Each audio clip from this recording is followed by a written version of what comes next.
भगवान श्री कृष्ण का जन्म कंस का वध कर समस्त पृथ्वी लोक को उसके अत्याचारों से मुक्त कराने हेतु हुआ था। किशोरावस्था में ही वह गोकुल से मथुरा आ गए तथा दुष्ट कंस का वध किया। कंस की मृत्यु से दुखी उसके श्वसुर जरासंध ने एक विशाल सेना लेकर मथुरा पर आक्रमण कर दिया।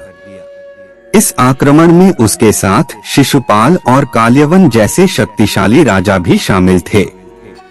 जल्दी ही सेना मथुरा जा पहुंची और मथुरा की राजसभा में कृष्ण तथा बलराम को सेना को सौंपने का संदेश भेजा गया। इस युद्ध को टालने तथा मथुरा के निर्दोष नागरिकों को बचाने के लिए कृष्ण ने रातों रात वहां से सैकड़ों किलोमीटर दूर समुद्र में एक नई नगरी द्वारिका का निर्माण करवाया। अपनी माया से उन्होंने समस्त नागरिकों, उनके पशुओं तथा संपत्ति को नींद में ही नई नगरी में पहुंचा दिया।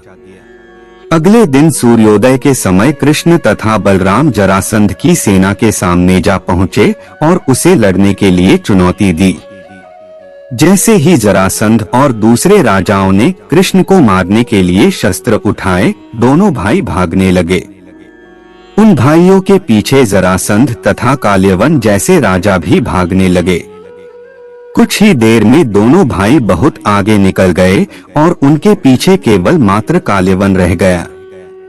उसे देवताओं ने वरदान दिया था कि उसकी हत्या किसी अस्त्र या शस्त्र से नहीं होगी। ऐसे में वह निर्भीक था और लगातार कृष्ण का पीछा करते करते एक गुफा में जा पहुंचा। गुफा में राजा मुचुकुंद सो रहे थे, जिन्हें इंद्रदेव ने वरदान दिया था कि जो भी उन्हें उठाएगा वह उनके देखते ही जलकर भस्म हो जाएगा। वहां पहुंचकर कृष्ण ने सोए हुए मुचुकुंद पर अपना पीतांबर डाल दिया और स्वयं छिप गए। काल्यवन भी वहां जा पहुंचा और सोए हुए राजा मुचुकुंद पर पीतांबर देख उन्हें ही कृष्ण समझ बैठा।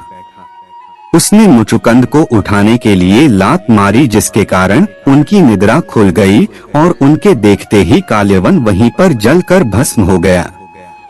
तत्पश्चात कृष्ण ने राजा मुचुकुंद को अपने चतुर्भुज स्वरूप में दर्शन दिए और उन्हें मोक्ष पाने का वरदान दिया। वहीं दूसरी ओर जरासंध और बाकी राजा पूरी तरह से खाली मथुरा देखकर वापस लौट गए। श्री कृष्ण जी युद्ध से भागे नहीं थे, बल्कि देवताओं के मान रखने के लिए ऐसा किए थे। कृष्ण चाहते तो स्वयं भी काल्यवन और अन्य अधर्मी राजाओं का वध कर सकते थे, परंतु देवताओं के दिए वरदान का मान रखने के लिए ही उन्होंने काल्यवन को राजा मुचुकुंद के हाथों मरवाया। इसी तरह बाद में जरासंध का वध पांडु पुत्र भीम के हाथों करवाकर भूधरा का भार कम किया। श्री कृष्ण की इस कहानी से सीख मिलती है कि अनावश्यक ताकत का प्रदर्शन नहीं कर बुद्धिबल से काम लेना चाहिए। इस तरह हम अपनी शक्ति को खर्च होने से रोक सकते हैं और बड़े से बड़े संकट का भी सामना कर सकते हैं। जय श्री कृष्णा। आज के वीडियो में आज के लिए बस इतना ही। मिलते हैं फिर अगले वीडियो में। तब तक मेरे लिए नहीं, श्री कृष्णा जी के लिए मेरे चैनल को सब्सक्राइब कर दीजिए। जय जय राधे कृष्णा।